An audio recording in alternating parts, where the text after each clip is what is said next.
or my hemostatic agent or just my normal, my body momentarily. Obviously, depending on the environment you're working in, it's not going to be feasible for me to sit here and keep my finger on that artery. So what I need to do is I need to start to pack that wound. So I'm keeping pressure applied to that artery. My buddy, whoever's around, the patient, I'm getting my Quickclot or my hemostatic agent or just my normal gauze to start packing. If you haven't already done so, if you've pre-packaged your gauze, just making sure you've got some tears in there, that's going to make it a lot easier to rip. Some little courtesy tabs, alright? So from there, pulling it open, keeping digital pressure on there, and we're going to start to pull that gauze out. Now you can rip the whole lot out and then start to pack, or you can keep it in the packet and just start pulling it out. It is going to be in a Z fold, so it's a lot easier to pull out. So you can see it's just going to slowly start to pull. Alright, now from there, what I'm going to do, I'm going to put it on the tip of my index finger, like so, and I'm going to start replacing my fingers and leaving the gauze in that location. So keeping active pressure on here. Alright, I'm going to grab the tip of that finger and I'm going to slide it in and put it where my last finger was, keeping active pressure with that finger. I've replaced it, which now has that gauze.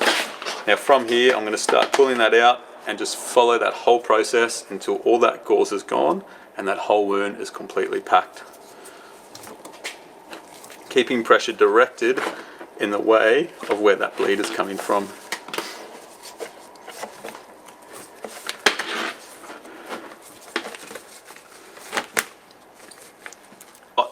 Is going to start to form where that bleed is coming from. So I don't actually have my finger on there anymore, but when I'm replacing my finger with the gauze, the pressure is directed in the way of where that bleed is coming from. Please don't try and push pressure anywhere else around that wound.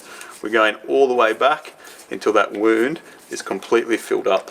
So you can see here there's a lot of space to fill up. We want to make sure that whole area is nice and tight and compact, because unfortunately when we start to move our patient, if you put in splints on, the tissue, the muscle, that's all going to shift, which can all affect that clot, and it might cause it to blow or move, causing that patient to bleed again.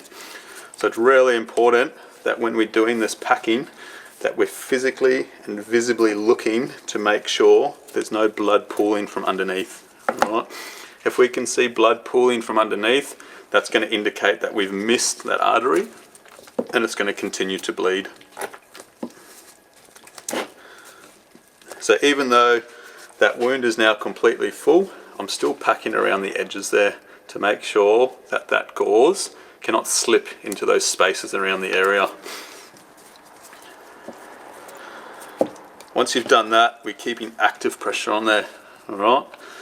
Now if you're happy, or if you do have some other material around, so if you do have just a normal gauze, open it up. And you don't need to take the bandage out. What we can do is we can just place that straight on top and put some more pressure down there. Alright, trying to keep that pressure directed to where that wound is, okay, or sorry, where the bleed is coming from.